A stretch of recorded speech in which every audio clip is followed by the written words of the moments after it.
South Seattle Police and Fire 19. Yeah, I need the police. Frank Sector, family disturbance with a gun and a knife involved. Any other Frank? A year and a half ago, Officer Mike Meter and Jonah responded to a routine call. He's running eastbound. He's got a blue jacket on.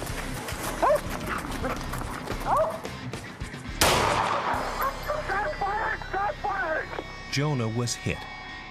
Prior to him getting shot, I thought that he was invincible and that he can do almost anything. And after the night that he was shot, I just realized that he was vulnerable and is very lucky to be alive today. He could easily lose his life in his job. It was a very emotional time. After the shooting, Jonah and Mike needed some time to recuperate. A dog that I grew up with, or he grew up with me, raised him and trained him, and shortly after entering canine service, I was going to lose this dog to a gunshot wound.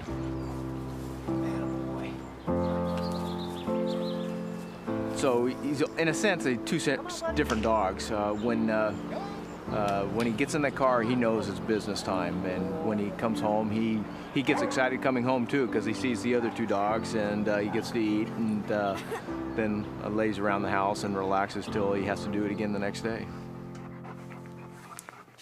As members of the Seattle Police Department's Canine Unit, the night of the shooting haunts Jonah and Mike every time they go to work. I'm just more protective of him, just a little bit more cautious of what I use him for. I rely on him, and he relies on me to watch each other's back, so to speak. At the station, Jonah meets up with his canine colleagues.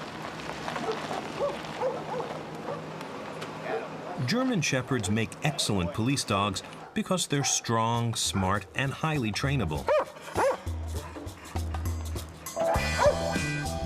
Every shift starts with obedience training. John Emmerich is Jonah's evening supervisor. The dog's attitude, he's got a wonderful personality, he's got high drive for the work, he's good with kids and people, family. Mike reflects on Jonah's behavior since he was shot. I think he changed and became a lot more excitable. Not that we really need it. He barks a lot, barks at everything, almost doesn't shut up, and that's what he's known for, just always talking, barking at everybody. His supervisor agrees. Jonah's a very high-strung dog, high-energy dog, and he's got a wonderful attitude unless you're a bad guy. You don't want to be on the tail end of Jonah. Police dogs train constantly. In this tracking exercise, Jonah has to locate a hiding suspect. Seattle Police Department! Miss Billy, be searched by a police dog! You have 1 minute to come out and identify yourself!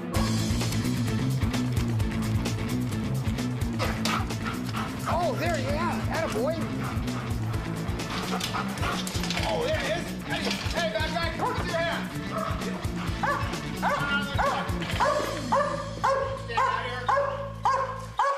Training prepares the dogs for challenges they'll meet on the street. Like a fleeing suspect. Attaboy. Attaboy, take him, Jonah. But nothing could have prepared Jonah for that fateful night. Well, on the night of the incident, it was Jonah and Mai's Friday night. We were working in West Seattle when a report of a domestic disturbance came out over radio. So we headed over in the hopes of maybe having a suspect fleeing on foot.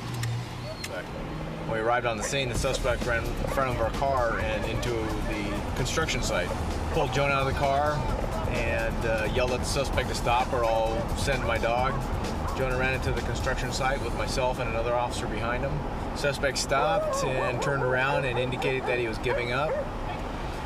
I ordered Jonah in a down position in front of the suspect and Jonah complied. We ordered the suspect to the ground. Instead of going to the ground, he reached into his pocket, pulled out a gun, and began to fire at us. And Jonah was hit in the head. I can remember him yelping, and I lost sight of him afterwards.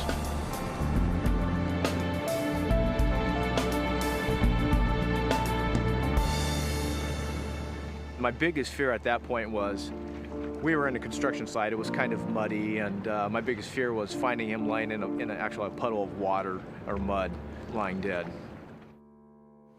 Dr. Don Canfield, the Canine Center vet, explains Jonah's injury. He's a good boy. This is where his staples were, right along in here, where the scar is. So the bullet penetrated here, hitting the skull, glancing off the skull, and exiting the skull right here. As you can appreciate, a few millimeters this way, he would have lost his eye. If the bullet had been 3 or 4 millimeters back or down, the bullet would have impacted into his skull and killed him. The fact that the bullet traversed these vital areas and bounced out was truly miraculous. When I first saw him, I was relieved, and then I saw this gaping wound over his head, and then, you know, just the fear came right back. Oh no, he's got a head wound, those are the worst. Even after 6 weeks of recovery, no one knew if Jonah would be able to work again. He had to be tested to see if the accident had made him gun-shy. A police dog afraid of gunfire can no longer work as a police dog. Jonah responded with his usual excited barking. He was fine.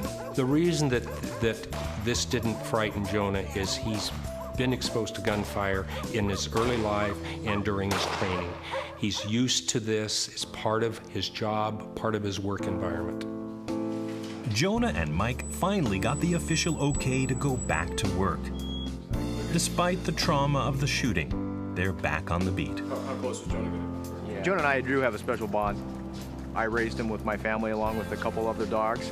And it's just that the devotion that we spend time with each other and spend taking care of him, and he in his own mind thinks that he takes care of me.